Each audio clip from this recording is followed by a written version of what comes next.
What's up, all you beautiful people? Welcome to another episode. So, if you don't know who I am, in a past life, I built a real estate investing portfolio that was worth around $100 million, and then it absolutely collapsed. Something absolutely unforeseen and horrible occurred with a business partner that did all sorts of nefarious things, and the whole thing came crumbling, crashing down in a fireball.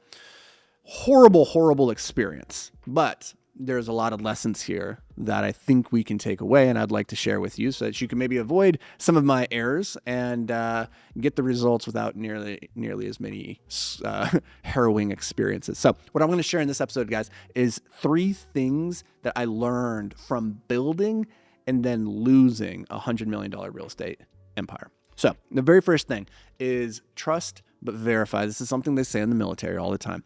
It's something that I knew going into this relationship. It was something that I think about constantly, actually, but for whatever reason, sometimes there are people, there are relationships, there are things in our lives that they just find a way into our blind spot. There's that person that you, like in every other encounter, you feel confident, you feel sure of yourself, but there's like that one person that you step into the room with and you start doubting yourself. You don't know exactly why. Like, it's not that you have them up on a pedestal. It's just like you just, for whatever reason, you don't feel like your normal, confident, outgoing, whatever self, right? I'm sure you have people like that in your life. And that was kind of what happened in this particular relationship. Now, the way that we had split our duties in this was he focused on the finance and the operations, whereas I focused on the marketing and the investor relations, right? And we really created these silos where he was the domain expert over here, handling the money, handling the operations. I was the domain expert over here, handling investors, handling marketing. And what ended up happening is because I didn't have as much experience relative to my partner, I just kind of abdicated to him and trusted that he knew best, that he was the expert. He was my partner, right? And so he would say things, he would do things, and there was reports that I just trusted everything that he was providing without doing like first person analysis or like a first principles analysis of actually going to the root and self-generating the reports, looking at the actual accounting, looking at the actual tax records, looking at the actual bank accounts, those types of things. Instead, I was managing through proxy. So I was managing through the reports generated by somebody else and then handed to me. So a report that says, hey, this is how much money is in the bank account is not actually necessarily how much money is in those bank accounts. Now, if you trust the person that's providing that report to you, you don't think I should go double check that, right? That I had to learn that the hard way.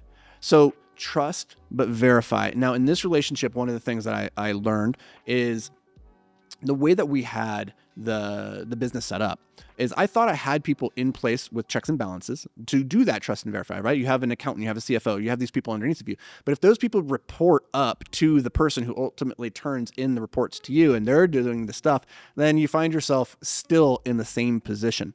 And so if I had to go back and do this differently, I would actually introduce a fully unbiased third party to do analysis and to do the due diligence and quality assurance, and actually like be the watchdog, the sheriff who's double checking and looking at everything.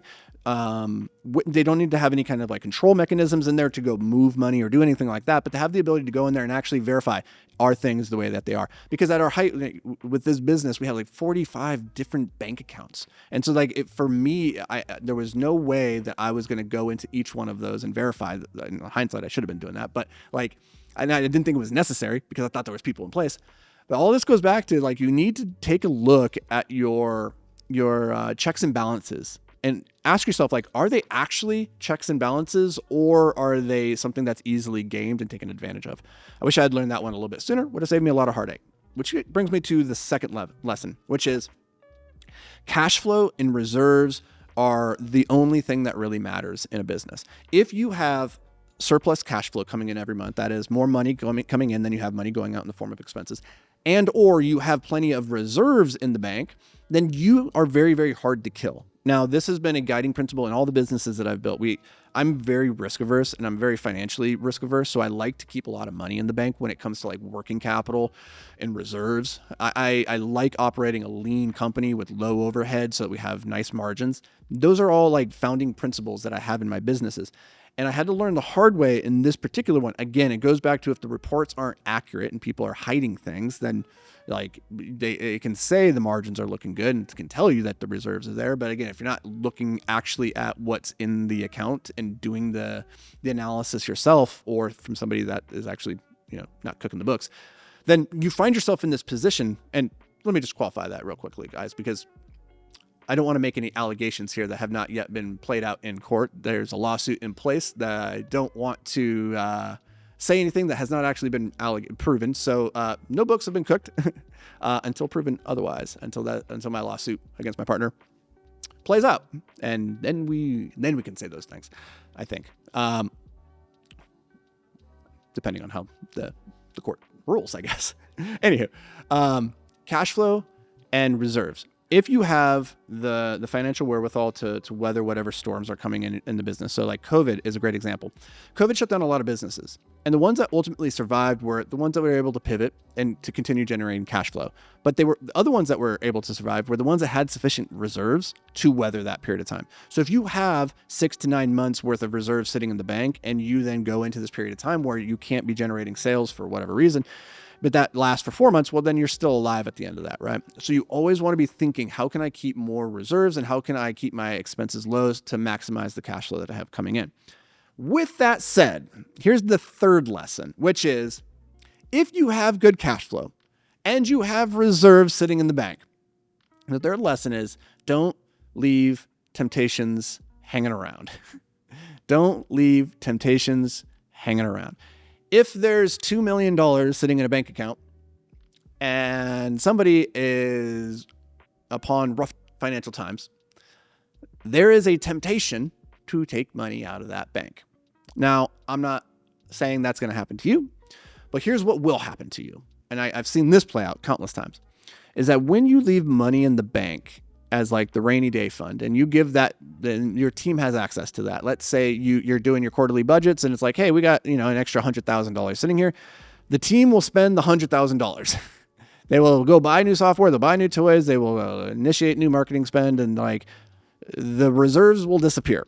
And I'm not even talking about somebody just going in there and greedily taking the money. I'm just saying like resources that are left unutilized will find a way of getting utilized usually. So what I recommend is that you keep healthy reserves, but you do not necessarily do that in just a conjoined account, right? Like you need to take the profits out of the business and take that yourself as the owner, as the founder, so that if you need to put money back in, you can do that.